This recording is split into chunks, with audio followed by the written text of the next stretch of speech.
Welcome, everybody. My name is Carlo. I'm Christian, and welcome to Behind the Strength Podcast, where we help you with your health, wealth, and peace of mind. Now, today we have a very special guest with us. He's a very, very good friend of ours. He is known as the fitness and bodybuilding doctor. Just to give you a bit of a background, he has competed at the highest levels of bodybuilding. He has helped develop a supplement line, and he's got decades of experience in the medical, health, and fitness field. He is known as Dr. Pump. Please welcome Dr. Larry Baker. Thank you, Christian. And What's thank going you, on? Carlos. How are you guys doing today? Great, man. How are you? I am pumped, man. I Just am came from a pumped. workout. I just Literally. came from my workout. We did So you are back, pumped. we did tries, we did core, Wow. and I'm floating. I guarantee your doctor doesn't do that. When was the last time a doctor ever mentioned Yeah, those muscle especially groups? those muscle groups in that way. And with the So, pump. so the special thing about Dr. Baker, just to let everybody have some context, is you know how a lot of times when you go to your regular MD Yes. and you try to explain, especially a person who actually goes to the gym often, who kind of knows their body, and you kind of, if you go there for a certain injury or there's a pain somewhere, a lot of doctors would just say, hey, don't work out. Don't worry, here's some anti-inflammatories, painkillers Stop or whatever. working out. Stop working out for a bit and whatnot.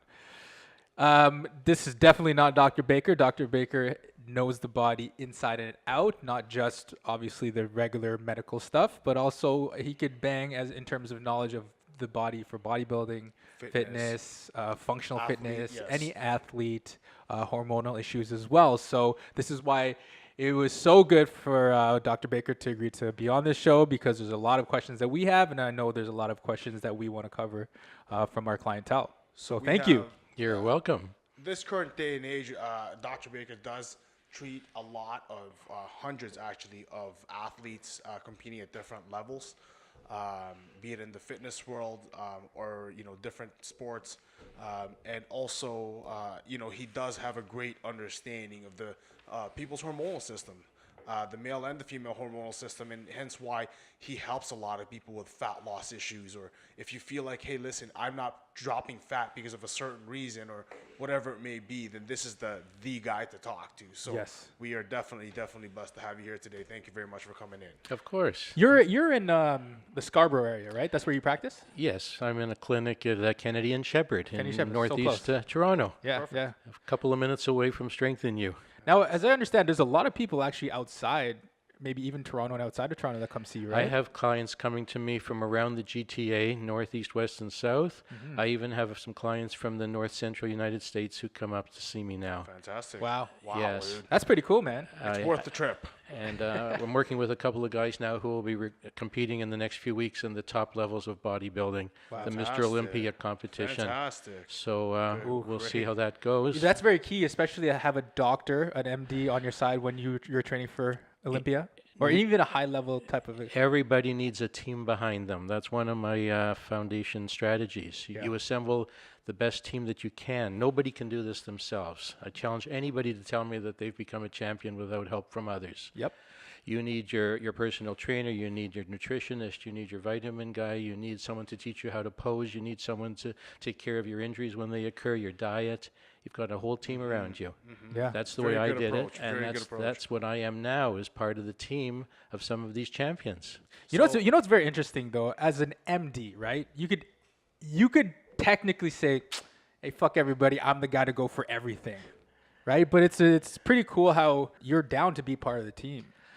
I've always said to everybody, I just want to be one of the boys. I just want to be thought of Yeah. as an equal in the gym. Yes. But people won't give me that. People put me up on a pedestal. Well, yeah, because you're a And- doctor, right? yeah. And plus you show and prove Yeah, too. but when I'm sweating and working out in the gym, I'm no different than anybody else in the gym who's very sweating and has goals.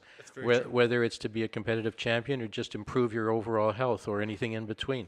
Very true. And so if I set the example, well, good for me, and I'm happy to help. And that's, yes. Doc, let's talk a little bit about how you even got into this industry. Oh. Because I mean, you weren't always the fit rock star that we are now, right? That's So- a long story, so stop Okay. me if I Yeah, ramble. sure. But please just ramble give on. us a brief history When of how you it got into this start- industry, yeah. The fitness industry. the fitness industry, I should say. Yes. When I was 14 years old, I was in the variety store and I saw my first bodybuilding magazine and I went, oh, bleep. That's You what can I swear want. on this podcast, by the Oh, way. so- shit. That's what I want to look like. good. And I started begging my parents to buy me a weightlifting, a bodybuilding set. And of course they wouldn't because they thought it was a bad thing because Yeah. they didn't know. Although it turned out later on that my father had lifted weights when he was young, so I don't know So where what the the hell? change occurred. What a But hater. anyway, it took about a year, and I started training. But like a lot of people, I was just training on myself in my basement at my house, and I really didn't know what I was doing. So you And actually had a set? What was I your had a first set? It was What called the Ben Weeder 110-pound yes. bodybuilding set. Oh, a man. famous product. What back is that? in the Tell day. them that. Is that was that the one with the concrete or no? There was a metal one. That was actual metal plates. Yeah. And you also had to buy a bench because you needed a bench Yes, that of you could put in course. different positions, flat, upright, 45 degrees. So you had to have a bench. Yes. Nice. And there were photos. There were lots and lots of photos. Don't forget there were no computers or internets Yeah, back in yes. the dark ages that I Did grew they up give you in. They had the poster, poster? right? Right, They give you yeah, a there was a poster. poster, and then they would show We you should do these that. these bodybuilders with perfect physiques doing these exercises, and you were to copy it, and that's how you were to grow. So there's no you didn't click on YouTube to find out if you're doing this exercise right. What is YouTube? right? So you're just moving like, okay, I guess I look like the guy in the picture when I'm doing this. Yes. Yeah, that's cool, man. So anyway, the opportunity came along to go to medical school a few years after that, and so I ended up working in that direction. And of course, it was a very busy time with the education and with the, residencies and the and then going out to work. Of course. And bodybuilding kind of fell by the wayside for me. So no working out at this point. No working out as a young adult whatsoever. Yeah, how did you end up looking like? I look like I call myself can I say it, the Goodyear Yeah. blimp, Oh yeah. or a chubby cheesecake, Yeah. or Chubby cheesecake. That's You're a Or chubby guy. Were you naturally the Pillsbury chubby? Doughboy. Were you a chubby I was, kid? What I was obese baby. Really? wow. And then I was a skinny little kid because of health issues, and then I started to get fat. And through my 20s, from like going to university from like 18 to 31, got fatter and fatter and fatter. So I was a skinny fat man because I had no muscle mass, but I had lots of fat. So I was a skinny fat man. And one day when I was about 31, 32, I woke up one Monday morning and I could not drag my ass out of bed to get to work. And I said, this has to stop. That's a tough I place to have be in. got to do something. This is like desperate times. I'm sure a lot of people that listening to this right now can relate to that. Absolutely. And that's what I tell all of my clients. I say, listen, I've been there. Yes. I've done it. I Yes. know and how you that feel. helps a lot. I know what Yeah. you're going through. I know the failures, the trials and tribulations that you've been through. And hey, I'm not Superman. If I can do it, you can do it. Yeah. That's You know, awesome. that's the thing. That's how when we, you're my doctor. But Yes, and you're overdue for your checkup. Oh yeah, by the no, way. sorry. I'm scared of that blood test. But what I noticed with you, obviously, that's different because you're knowledge based, and yeah, like you said it, you're able to relate to what I'm going through, right? You know what the hell I'm going through. You even say before I even it's- it's just one question. You're like, oh yeah, it's this. It's a plethora of emotions. It's Yeah. anger, it's frustration, it's sadness, it's despair, it's stress. And one of the I try to lighten it up, and I say to them, I want you to know I've lost 200 pounds. And they say, 200 pounds? You couldn't have been that heavy. And I say, you're right. What I've actually done is I've lost the same 20 pounds 10 different times and put it all back. And 20 times 10 is 200. Yeah. So it's easier to take the weight off than it is to keep the weight off. Yes. And yes, it's true. so almost any diet system that you look at will help you lose weight initially. Of course. But you'll quickly plateau and you'll quickly get frustrated and you'll quickly give up. What I always say is like the industry is all about getting people engaged and married, and then they leave them after the wedding's done. Yeah. That's what I mean. Yeah, Then the divorce happens. Yeah, Right? it's the strangest phenomenon, the way the body wants to hang on to its fat. For the first few weeks of a diet, it releases it, and you lose weight, and you get high, you get really, really high and happy, and then it just stops. And that's where the key comes, is to now what are you going to do about it? So would you say, because you're very familiar with, especially throughout the years, all the diets that are coming up, a lot of them are just renamed. A lot of them are renamed. Yeah. I don't want to name any specific diets because I'm not really associated with any specific diets. Yes, of but course. almost all of them will work initially. Yes. And when you go to the bookstore and you go to diet or weight loss and health, there's a whole section on diet books. Oh, yes. But the biggest failing in these books is they don't address exercise. A lot of them actually tell you not to exercise, right? Right. So for me, that's like, what are you talking about? That's heresy. That's nuts. That's like, you got to exercise. That's not the point. This You is not the gotta point of this We're thing, right? talking about a lifestyle. We're talking about taking off the weight, whether it's 20, 40, 60, 80 pounds, and keeping it off forever. And that involves a change of lifestyle, which includes nutrition, and it includes supplementation, and it includes exercise. Wow. How much of it would you say? I want to get back to your story, but I'm very interested since you're talking about how much of the weight loss or the ability to change your body for a period of time, how much, or sorry, for long term, how much does it?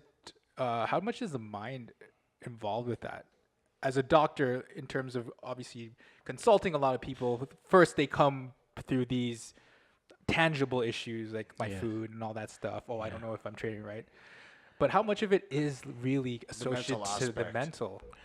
So you try to identify why the person overeats. Are they a stress eater? Okay. Are they a binge eater? Do they go down to the refrigerator at 4 in the morning and eat the whole tub of ice cream? Right. There's different reasons why people overeat. And there are people doing research now, even here in Toronto at the university, trying to identify certain areas within the brain that control these types of decisions and choices that people make. You know, some people talk about the so-called fat gene, where you'll see a family where everybody's overweight. Yes. But maybe it's because they're all eating the same bad diets and exactly. they're all related. And all the same bad habits. Yes. So Listen, man, there's no that's- such thing. Only there's no such thing as those. Yes, there's relatable genes, but it's very environmental. Yes. Right? So Are you familiar with epigenetics and all that stuff? Have you heard of that? I have. It's not my area of expertise. But it breaks that down actually. It There are dispels people that. who are researching right now in the brain, working with weight loss patients to try to identify these control centers. Yeah. Yes. Yeah. Yeah. Because Yes. we work with a lot of families here. And to say that, oh, I'm fat because of my family, genes, just because of my quote unquote fat genes is pretty false, because we've seen people within that family lose tons of weight. It's more so the bad habits that they refuse to ditch. It's obviously, if you're with Yeah, for people who have sure. bad habits and Yeah. you're a You're child, gonna you're be pretty much gonna, like-minded, exactly. yeah, you're gonna get that, right? Exactly. And the scientific or physiological part of myself breaks it down even further. This is very simple. With every kind of food, and we all know you can count calories. This portion of this food has 300 calories, and so on Yes. and so forth, like that. Well, everybody has their own basic metabolic rate. That's your own ability. Like, even as we're sitting here chatting, sitting in a chair, we're all burning calories. Yes. Yeah. But all three of us are burning different numbers of calories. 1000%, And of that's course. our basic metabolic rate. And that can be calculated through various formulas. Yes. Skinny people tend to have faster rates. Heavy people tend to have slower rates. So if we can identify the basic metabolic rate of an individual and we feed them fewer calories than they're burning in the course of managing their bodily functions throughout the day, they have to lose weight.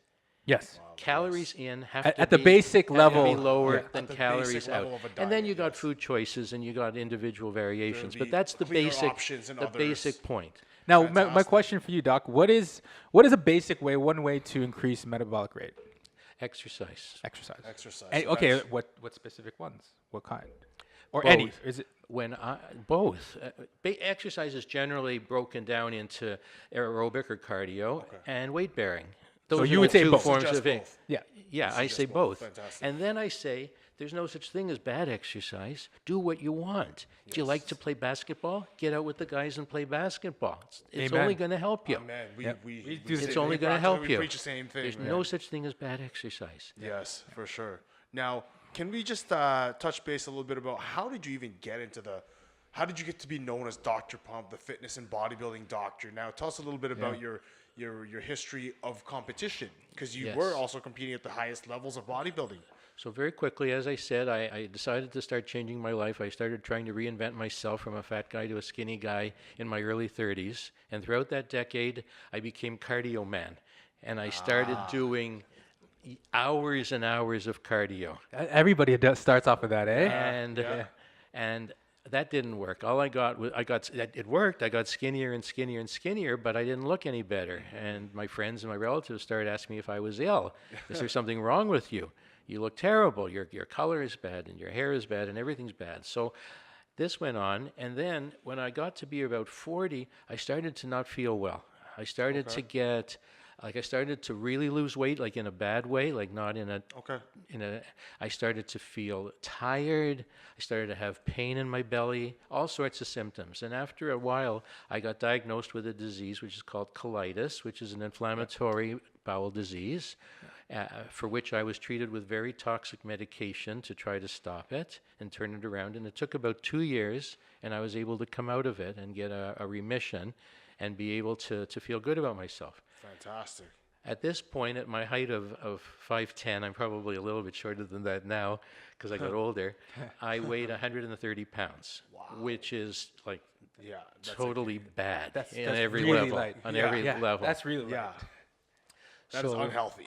So very slowly, I decided I was finally able to eat after 2 years.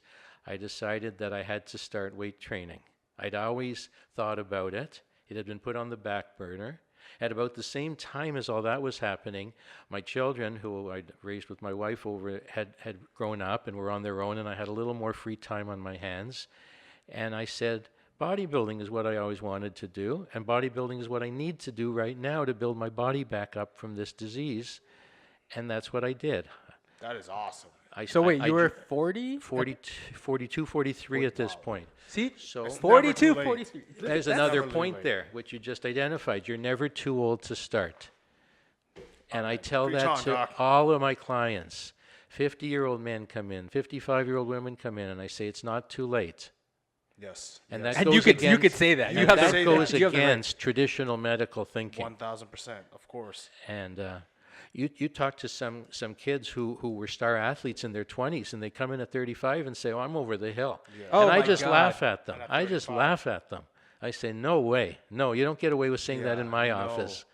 Man, it's so weird to hear a 35-year-old say that. That's So eventually, I was training with friends, with training partners, whoever I could find. I was making progress, but not as much as I wanted.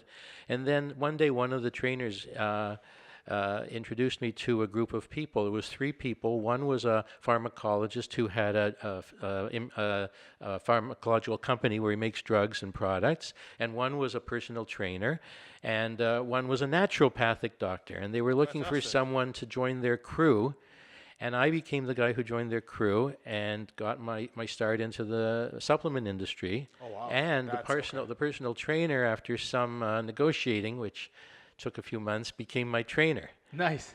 And the only reason it took a few months is because he insisted that everybody that he trains would participate in bodybuilding competitions. And so I that said, was your clause. "No way." I said, at that point, I said, "No way." But this is like your dream, like You're- waiting that's to not happen. the dream. That's not the dream. Not yet. Okay. Not to be in front of 1,000 people in a Speedo. Not No. when you've Yeah, got, yeah. Not when you've got weight issues Yeah, and yeah, all yeah. sorts of image issues. Yes, Already. yeah. Okay. I wouldn't do it right now. No way. So anyway, that stalled it. But eventually, I did a very bad thing. I lied. I said, "Okay." Planning that when he eventually ever would say anything about competing, I would just say, "No thanks." Right. And meanwhile, I would get the benefit of the training and all the perks. expertise and the perks of being part of the company.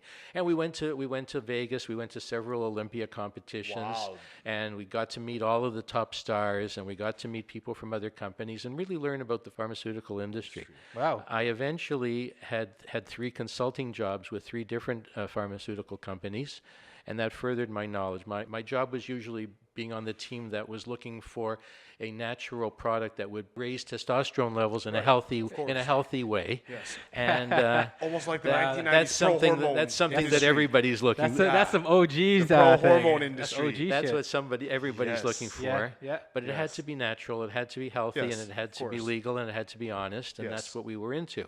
And that's what we did. But it's very hard to produce such a product. Of course. Anyway, one day when I was now, by goodness, I'm closer to 50. Time went by. I actually did start competing in competitions. The first one was I was frantically terrorized. I had a full-blown panic attack the night before the show, boy. and thought there is no way I'm even going to show up for this thing. But all of my friends and relatives had bought tickets, so I was kind of stuck. You're committed to I showing was up kind now. of stuck.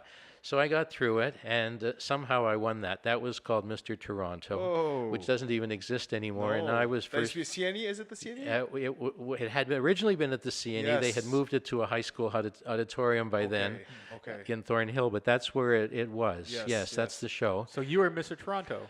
I was Mr. Toronto. Yeah, that's cool. Audience applause. Hey, that's awesome, And man. I went on to become 2 times Mr. Ontario champion for Beauty. my age Congrats, group. Yes. And 5 times I represented Ontario at the Canadian Championships. Fantastic. Wow. And I was very proud of that. You should be. I should was be. You very should be. proud of that. How old were you then?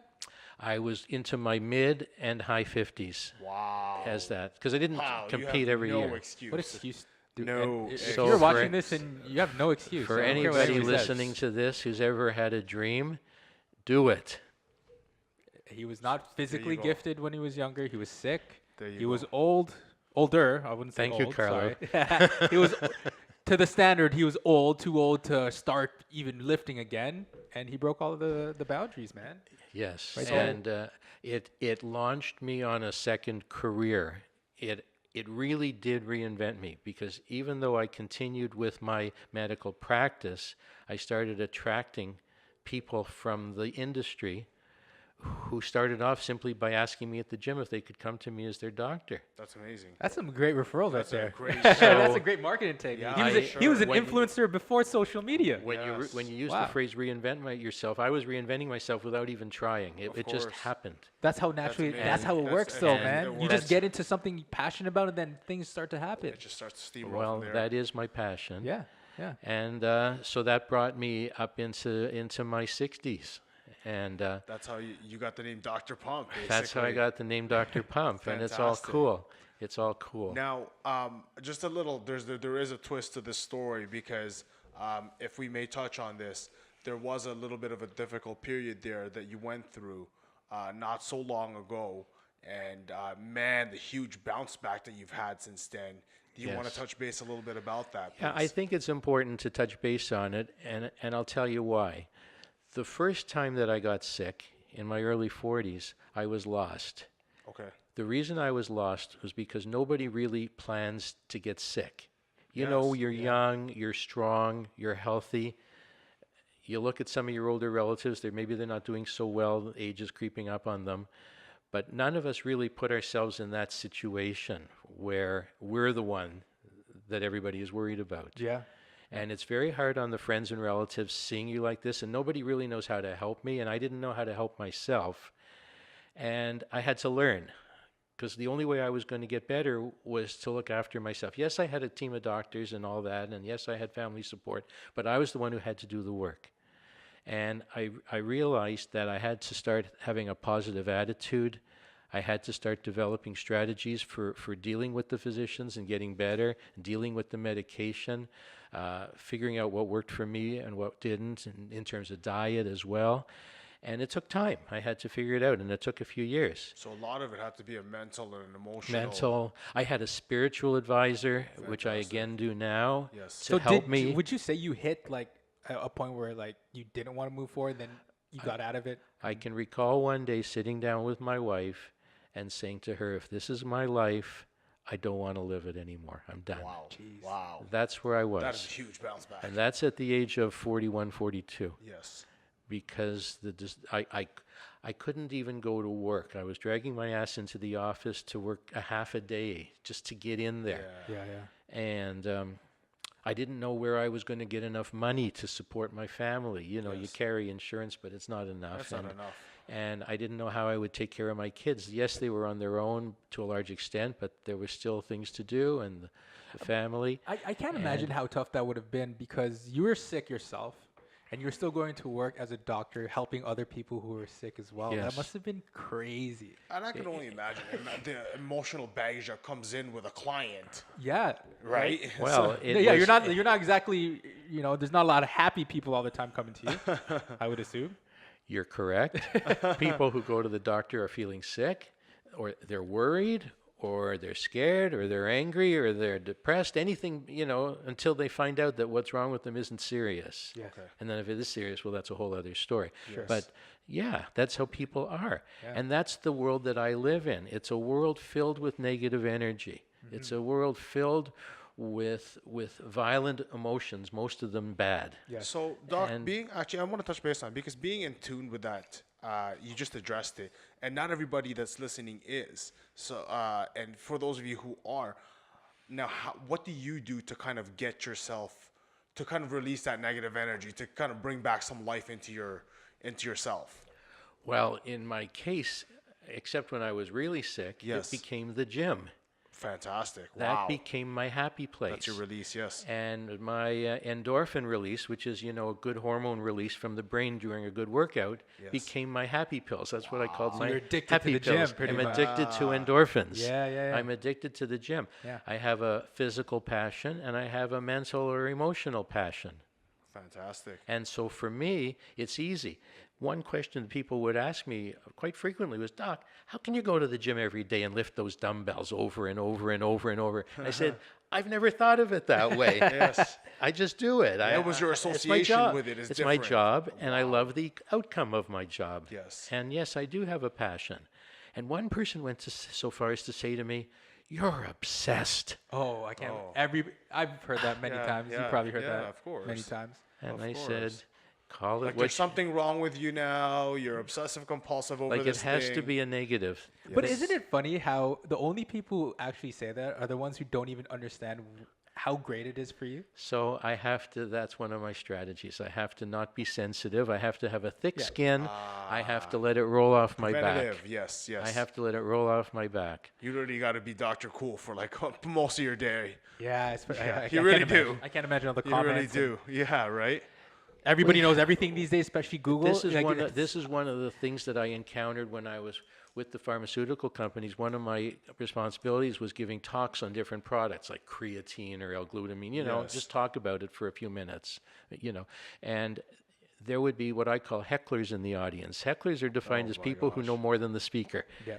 And they're up and down and up and down and up and down with their hand.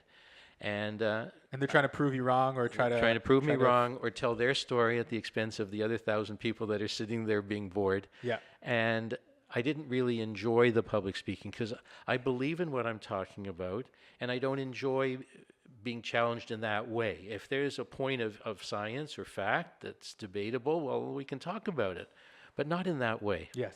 And then as the internet came along and grew, what a forum for anonymous criticism. Google doctors. Oh, A lot of Yeah. Google oh doctors. my goodness. I can't imagine being a doctor these days, man. And the because questions now that you get, the challenge that you get. challenges. Yeah. That's what I'm saying. Oh, but are you sure? Are you sure you? That's This right. Is, I know I'm because- sure I have this concern and I have this. You're 100% right. So Yeah.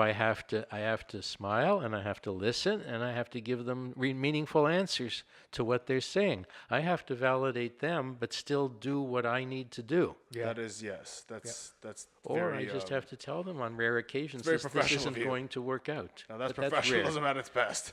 So, Doc, tell us what are some of the top common things related to fitness and health That you see. that you've seen. What are the typical things? Well, of course, probably the number one area that I deal in is burnout.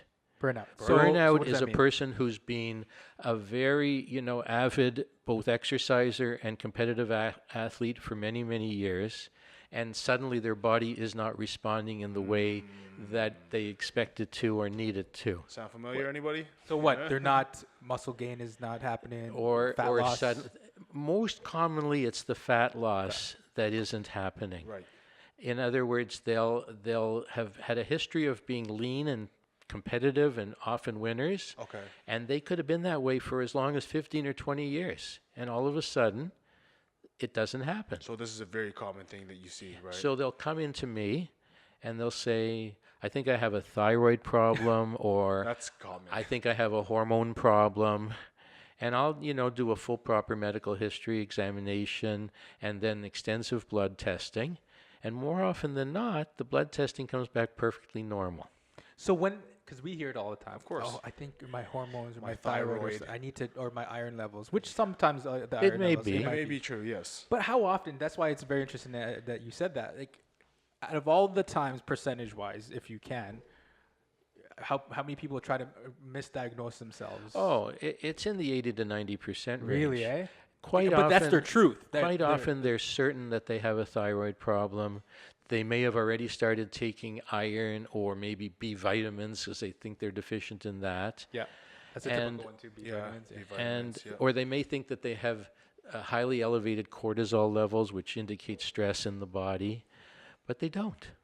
So what is it? Like what? I know it's hard to say. It's Okay, hard- it's this. But if there's a common element, is it? I think, I think the common element is that their body is like, it's my first word, burned out. Their body just is exhausted. Right. And so what I tell them is, I tell them it's good news. There's nothing seriously wrong with you, which they do appreciate hearing. And I say, what you have to do is you have to stop this violent dieting and competing and just live a healthy lifestyle for a couple of years. Go to the gym, do what you enjoy, eat an intelligent diet with intelligent portions, and forget about competition and forget about putting all that stress on yourself, and you'll be fine. You know, a key thing that you said there is to actually enjoy it, like enjoy the process. The eating, the training, as opposed to thinking, oh my God, I have to be the best and I have to compete and I got this deadline. You know, people simply just don't enjoy the process anymore. It's true, and it's also partly the industry. When you I mean, the rules are constantly changing, but when you compete in a sanctioned fitness show, and you win, or you come in the top 3 or the top 5, you now are qualified to go up a level, and you've got about 2 chances to do that. And if you don't use those chances, you have to go back and start all over again. So it is a pressure that's created from the outside. It's a high pressure game. High pressure game. Yeah. Use it or lose it. Yeah. And it's nasty. It's tough. There's no excuses. You can't write them a letter and say, No, there isn't. I was sick last year. I And in didn't make it. that environment, it is very like, hey, let's go, let's work, right? It's very Right. work. Hey, don't Right. no emotion. Let's go. Let's be tough. So that's the first group. Yeah. To answer your question, to continue to answer your question, the second group is people, and in this case, I'm talking more about men than women, who do have hormonal issues Right. for various reasons, and this Right. can be middle-aged men. Right. And it's called it's called male menopause or andropause, Yes. and it's a real condition. Yes. Where men from the age of roughly 30, give or take, start to have a very, very, very slow decline over 20, 30 years in their testosterone levels, and this can lead to all sorts of symptoms: fatigue, depression, weakness, fat gain. Yes. And this is a very real condition, and I see a lot of that. And these people need to be properly investigated, Diagnosed. Some need a specialist, an endocrinologist. Some I handle myself, and they need replacement. And And it that's makes great that you a shed some world light of on that, difference. yeah. World of difference to their life. Right. So that's the second common thing that I do in the hormone area. Sorry, Doug. For that one, it's what as simple as a blood test. to Yes, it's get? as simple as Okay. a blood test. Okay, so if anybody thinks that they fall into that category, it's a simple blood test. So yeah, go. What are common signs? Sorry, just to let the audience know. If it's a person who's involved in exercise, they stop making gains. Okay. Because you need testosterone if you're a man to make Yes. gains in the gym or Okay. any weight-bearing sport. Okay. Weakness. Yes.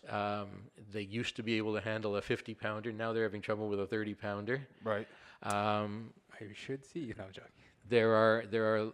I'll use the phrase libido issues. They may Yes. have problems. Lower sex drive. Yeah. Sex lower- drive. Yeah, we can talk about that. Yeah, of course. And it can look like depression. They can look very simple, very much like a person who's depressed. Wow. Okay. Okay. Okay. So, So if you guys can identify with this, Needs to be checked out before you diagnose that they're just a depressed patient. there you go. So quick question: say somebody you take my blood work and we find out that I fall into that category. Are there steps to kind of reverse that? Yes. Okay. Yes, there are. Okay. Good. Fantastic. So that would be the second one. Cool. I guess the third one that is most common for me would be injuries. Oh wow, that's a huge one. Yes. Injuries are the bane and existence of athletes. Like Yeah. it's the worst thing that can possibly happen to an athlete is an injury. The mental ramifications are unbelievable.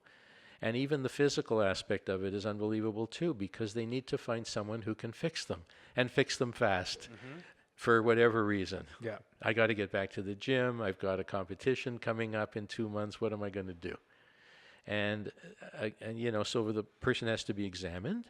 Oh, and you have to take a history first of all before you examine them. And if they say they did it in the gym, I'm going to say to them, well, tell me exactly what exercise you were doing when you first felt the pain, because I know it. Exactly. Yeah. I know all that. That's the best part. So can if you relate to tell me that you were doing a bicep curl and you felt the pain in your elbow, I already pretty much know what you've done. what you're going on, that's great. And Yes. not a lot of doctors know No, that. they won't man. relate to that. And so can't then I relate to it. examine them to confirm it, and then I may do tests like X-ray or ultrasound or even MRI in severe cases. Yes. Yeah. And then again, either treat them myself or a specialist, or refer them into a complete rehab program, which can include a physiotherapist, a massage therapist, and so on and so forth. Cool. Fantastic. So that's your top 3, yeah? Those are the top three. That's great. Yeah. I mean, a lot of the overtraining stuff is related to overtraining. Absolutely. And burnout, right? The most lot of injury comes the on. most common mistake that people make is overtraining. I'll ask people, how long do you spend in the gym? And they'll say, 2 hours, an hour and a half. And I go, well, I spend 45 minutes, which is true. Yes, That's you do. honest. Yes. Yeah, you do. That's Yeah, we see you honest. all the time. That's honest. Yes. And my workout is intensive, and it's continuous with very few rest periods. There you go, guys. Very few rest periods. So I'm getting a cardio benefit on top of the weight-bearing benefit. Like a hit So I style don't even almost. have to do more cardio. Fantastic. Yeah, you don't have to slave Fantastic. away another 30 Another or 40, 30, 40 minutes after your minutes. weight training session, So which for- a lot of us used to do. Remember that back in the day? another An 40 hour and a minutes half. after Yeah, an hour and a half weights, go hard, and then 40 minutes of cardio. put yeah. your hoodie on, yeah. walk in the incline. We've all been there. yeah. or we've light, all been very there. light cardio. Yes. right? Yeah, yeah. So, if we're gonna give out, some takeaways for our audience, a couple solutions, what would be your best advice to these guys? First of all, you have to assemble the best team around you that you can find. You go to your gym and you hire a personal trainer, or a friend of yours recommends a personal trainer, and you have to make it work. You have to see after a few visits, is this what I'm looking for? Is this person tuned into me? Are we on the same connection here? And continue it. And I always use the example, although I get into trouble sometimes. You wouldn't learn to drive a car without taking driving lessons. Well, why would you exercise in a gym without finding out how to do the exercises or which exercises you should be doing? You need a professional. That just makes sense. Yes. All right. You- Without even sounding like you're pitching personal training, it just makes you have to learn Yes, the craft before Trying getting to involved. in give it. them the concept. Yes. That Yeah. was the first thing that I did when I got serious, was did my best to find myself a personal trainer. Not every decision you make will work out, Yes. but you stay with it until you are getting the results that you would like, that you're going for. Whether it's just to lose 25 pounds, or whether it's to lose 75 pounds, or to go and compete in some show somewhere. Okay. Whatever your goals are. Most people, I think you'll agree with me, when they go to a gym, will answer that they want to lose weight and get fit or something along Yes. those lines. Yeah, we see it every day. Those are the things that people will answer to. Yes. So that's what needs to be addressed. How do Fantastic. we do that with our professional expertise to give you, the layperson, what you want as an outcome, as a Yes. positive outcome? Yes. Yeah. So assembling the right team is the most important thing. Okay. Yeah, because I think they would save you a lot of time, B, and a lot of pain too. Well, we all know about the gym on January 1st. It's filled with people with New Year's resolutions that finally I'm going to do this thing. Yeah. And we all know that by the end of January, they're all gone. So we know it's difficult. Yes. We know they can't do it themselves. Why bother? Yeah. And on top of a personal trainer, find a very knowledgeable doctor who understands the body Your that body. way. Yeah. Well, because most likely, even with perfect training, you're going to get some sort of injury. Something's going to happen, and you need somewhere to go to address it. Yes. Because we will encourage them to continue to exercise throughout the injury. We will not tell them to stop Now, that's exercising. a massive difference between him and a lot of other people. Doc, I can't tell you how many people, even just our current client base, a lot of doctors, when they see them, they're like, "Oh, you shouldn't work out." Yeah, you should stop immediately. And at I'm what like, you're and not to doing. knock. Listen, if you're a doctor and you're listening to this, I'm not trying to knock you. It's just that you're giving dangerous advice to tell people to not train Or just stop exercising. Just stop exercising because they feel some sort of little pain. Yes. And without actually addressing how that pain occurred. You know? And this is a good point in the discussion for me to interject that these are concepts and principles that I've developed that work for me. Yes. This So is through not your experience, to right? be putting down or criticizing any other particular physician No, or no, of group course. or Absolutely not. No, course, if of anything, course. we were kind of doing that. The- Sorry. Of course. yes. So that would be number one. And Okay. number two, just get information. The internet now, I used to say read a book. Now we got the internet. It's an information highway. Get information. If it's a good site, read what it says. See what the person has to say. Gain in knowledge. It might be valuable. It might turn out to be wrong, but start to learn. Start to broaden your horizons. Open your borders. You could follow our YouTube channel or Instagram channel too, because we have a lot of information. Yeah. And we're coming out way more. In my- Injury prevention, fitness, nutrition, fat loss, weight gain, all that stuff. Yeah, we haven't even touched on the nutrition and supplementation area. That's like a whole. Oh, other- you're whole- gonna be back on our show. whole Don't other worry. whole This other is topic. It's just but introduction to who Dr. a Baker lot is. of injuries are preventable with proper nutrition. A lot course. of injuries can heal faster with proper supplementation 1000%. and nutrition. Yes. You know, I Doc, agree. we just put out a video, or actually our last podcast about your association to food, your relationship with food, how important that is. Yes, Right? Not just the food 100%. itself. It's your relationship, right? The relationship we 100%. have to it. Most of us, even us athletes, we eat far more food than we really need, and we eat the wrong foods. Yeah, so that's going to be really good to talk And our to talk to, portions, but- and our portions. big Those are topic. 3 food problems right off the bat without even thinking about it. Yeah, yeah. So once we do have the information, what do we plan to do with this information? We're going to knock on the door of the gym and we're going to say, this is what I'm looking for. This is what I want. Can you help me? So you create a plan, You create a plan. and I guess the last thing to do is to execute it. Execute the plan. Execute. Yes, and Yes, that's sir. what you constantly do every day. Every Yeah, day. you always preach execution. Just stop, just do it, right? I just do it. Yeah, just when I'm do with it. my clients, I execute it. Yeah. I say, okay, here's the problem. How are we going to solve this problem and still keep you happy and still keep you in the gym? That must be one of the trickiest part, because you have to psychologically get into their head too to be able to for them to keep taking action, right? You're right. All they're hearing everywhere else is, oh, you'll be out of the gym for 6 months. You'll be out of the gym for 3 months. That's what they hear from everywhere. And it's just wrong. It's just wrong. Wow. So if you are currently being misinformed right now, then I think it's time to start to talk to somebody that has the right information, that is looking out for your best health in mind, right? Yeah, yeah. And the other thing that I like to tell people, and now we're really getting psychological, is we all have skills. No matter what our place in the world or our career or our status in our personal relationships, we've all got strengths and we've all got weaknesses. Sit down, identify your strengths, write them down on a piece of paper, and figure out why you're successful in those areas of your life. And try to implement that and apply it to those areas where you'd like to improve in your life. So you're basically saying if you were able to be great at one thing, one area, you could duplicate that in another form, Absolutely. because the potential is what matters. Absolutely. Wow, that is well said. Absolutely. And that's what I'm I a firm tell. believer of Yeah. that. Yes. Yeah, yeah. I think that's very, very important.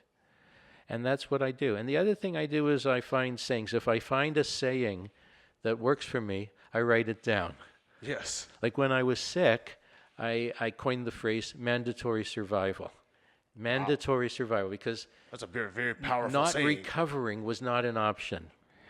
Not recovering Yeah, was not yeah. an option. And I was watching a documentary recently on the great Nelson Mandela, the great South African leader. Yes. And in the course of the film, there he is. Yes. There's the man. Right And there. he We have him on coined our the- wall. He said he was very involved with the South African men's soccer team. It was the World Championships, and he really felt that if South Africa could win the championship, the World Cup, that would be tremendous for his country, which was still dealing with apartheid and all sorts of issues related to that.